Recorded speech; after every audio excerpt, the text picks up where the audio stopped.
যে আমি এই কোরআন অবতীর্ণ করেছি, এই কোরআনের সুরক্ষার জন্য আমি আল্লাহ দায়িত্ব নিয়েছি। আর এই কোরআন যার অন্তরের ভিতরে থাকবে, যার কলবের ভিতরে থাকবে, যার সিনার ভিতরে থাকবে, সেই কোরআন ওয়ালা ব্যক্তির কত সম্মান, কত ইজ্জত। সে আল্লাহ তাআলার এত সম্মান, এত ইজ্জত, এটার কারণ হলো একমাত্র কোরআন। এই কোরআনটা তো মহান বড় একটা, কোরআনটা তার উপর অবতীর্ণ করেছে, তিনি হলেন হুজুর সাল্লাল্লাহু আলাইহি সাল্লামের উপরে এত মূল্যবান কিতাবটা নাজিল করেছেন। এটা সাধারণ কিতাব নয়। এই কিতাবটা যার সিনায় থাকবে, আল্লাহ তাআলা তাকে, তার পরিবারকে হেফাজত করেন। এই জন্য একজন কবি আল্লামা ইবনে বাতুতা নামে একজন ব্যক্তি উল্লেখ করেন তার কিতাবের মধ্যে যে আরব দেশ থেকে একটা জাহাজ, আরব দেশ থেকে এক জাহাজ তিনি আরেক স্থানে চলে যাবেন। সেই স্থান তিনি অতিক্রম করার সময় তিনি পথে মধ্যেই সে জাহাজগুলো পানি দিয়ে নিয়ে যাচ্ছেন। সে জাহাজটা ওই পানির মাঝে তিনি জাহাজটা ডুবে গেলেন। জাহাজের মধ্যে যত মানুষ রয়েছেন সব মানুষগুলো মারা গিয়েছেন, কিন্তু একজন আল্লাহ তাআলা বাঁচাইলেন। সে হলেন কোরআনের হাফেজ। তার সামান্য বয়স মাত্র 10 বছরের একজন সন্তান ওই জাহাজের ভিতরে ছিলেন। ওই সন্তানের সিনার ভিতরে 30 পারা কোরআন মুখস্থ ছিলেন। কারণ আল্লাহ তাআলা বলছেন, আমি এই কোরআন অবতীর্ণ করলাম, আমি এই কোরআনের হেফাজতের দায়িত্ব আমি নিলাম। এই কোরআন একজন সন্তানের সিনার ভিতরে রয়েছে, আর ওই সন্তানটা মারা যাবে, আমি আল্লাহ তার অন্তরের ভিতরে কোরআন দিলাম। সেই কোরআনের সম্মানার্থে আমি ওই সন্তানকে হেফাজতে রাখলাম। সমস্ত জাহাজের ভিতরে যারা ছিলেন তারা সকলেই ধ্বংস হয়ে গেলেন, কিন্তু ওই সন্তানকে একটি কাঠের উপর আল্লাহ তাআলা রাখলেন, যে কাঠটি পানির উপরে চলতেছিল। কিন্তু ওই ভারতবর্ষে একজন মাছ ধরে জেলেরা, তারা মাছ ধরার জন্য পানিতে নেমেছে, মাছ ধরবে। তারা মাছ ধরার জন্য শুরু করলেন, মাছ ধরা শুরু করলেন। হঠাৎ করে সামনে দিকে তাকে দেখে একজন সন্তান কাঠের উপর বসে রয়েছে পানির মধ্যে। জেলেরা সকলেই নৌকা দিয়ে তারা সামনে অগ্রসর হলেন। ওই সন্তানকে নৌকায় তুললেন। নৌকা নিয়ে তিনি অবস্থান হলেন নদীর পারে। তারা পরামর্শ করলেন, এত সুন্দর সন্তান, যে সন্তানটি চাঁদের চেয়েও সুন্দর, যার চেহারা দেখলে মায়া আসে, মমতা আসে, এমন একজন চেহারাওয়ালা সন্তান, এই সন্তানকে বাজারে বিক্রি করার জন্য উঠালেন। তারা বিক্রি করার জন্য চেষ্টা করতেছেন, এমন এমন লোক আসতেছে ক্রয় করার জন্য, কিন্তু ওই সন্তানের দাম বেশি হয়ে যাওয়ার কারণে সন্তানকে কেউ কিনতে চায় না।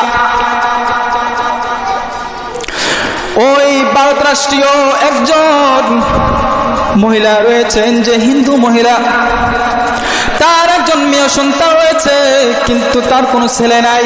কারণ একজন ছেলের প্রয়োজন আছে, কারণ কেউ যদি বৃদ্ধ হয়ে যায় যেন ছেলেটা বড় হওয়ার পর ইনকাম করে যেন ওই বৃদ্ধ মা বাবাকে চলাতে পারেন। এই জন্য একজন ছেলে সন্তানের প্রয়োজন ছিল, কিন্তু তার ছেলে ছিল না। এই জন্য তিনি আসলেন, ও ভাইজি, এই সন্তানের কত দাম, আপনি কি দামে বিক্রি করবেন? লোকটা বললেন, এই দামে বিক্রি করব। আমি বললাম, মহিলাটা বলল, নাও এই দামের টাকাগুলো নাও। সন্তানটা কিনে নিয়ে আসলেন। তার ইচ্ছা খুব সন্তানকে নিজের সন্তান মনে করে মানুষ করতে থাকবেন। সন্তানটি এক সময় আম্মা করে ডাকবে, সন্তানটি আমার মেয়েকে বোন বলে রাখবে। এই সন্তানকে নিয়ে আসলেন। এই সন্তানটি নিয়ে আসার পর বাড়িতে রাখলেন। দিন যাচ্ছে, রাত যাচ্ছে, এক সময় এইভাবে অতিবাহিত হয়ে গেল। রাষ্ট্রীয় বাদশাহ জালেম বাদশার ওইদিকে এমন এক জুলুম অত্যাচার শুরু হয়ে গেল। তারা পরামর্শ করলো, যদি আমার এই রাষ্ট্রে যদি এইভাবে মানুষ মারা যায় তাহলে কি করা যায়, কোনো কারণ আছে কিনা। তারা পরামর্শের জন্য জ্যোতিষী ডাক দিলেন। জ্যোতিষীকে ডাক দিয়ে বলে, ও জ্যোতিষী, তুমি জ্যোতিষীর মাধ্যমে, জ্যোতিষীর বিজ্ঞানী দ্বারা তুমি এইগুলো যাচাই বাছাই করো। কারণ কেন এই আমার রাষ্ট্রের ভিতরে এত মানুষ কেন মারা যায়, কেন এত মানুষ মারা যাচ্ছে। এক সময় ফয়সালা করলেন যে সন্তানগুলো মারা যাওয়ার কারণ হলো কি, যে ওই মূর্তি পূজা গুলো হতো, ওই হিন্দু যে রয়েছিলেন ওই হিন্দু রাষ্ট্রে মূর্তি পূজা হতো। ওই মূর্তি পূজার ভিতরে জিন জাতিদের আশ্রয় থাকতো। ওই জিন জাতিগুলো এমন একটা রাত আসতো, এমন একটা মাস আসতো, ওই মাসের মধ্যে ওই জিন জাতিগুলো মানুষদেরকে মেরে ফেলতেন।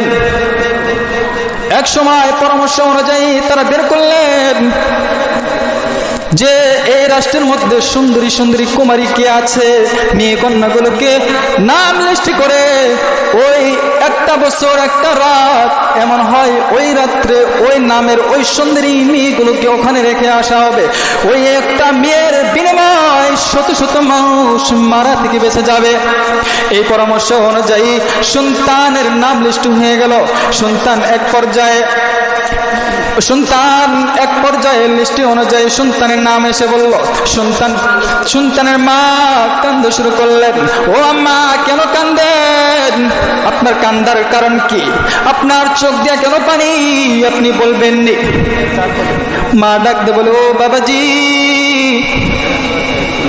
আমার কান্দার কারণ হলো যে ওই রাত্রের মধ্যে যে সন্তানটির নাম উঠেছে, লটারির মধ্যে যে নামটা উঠেছে, সেটা হলে এই আমার মেয়ে।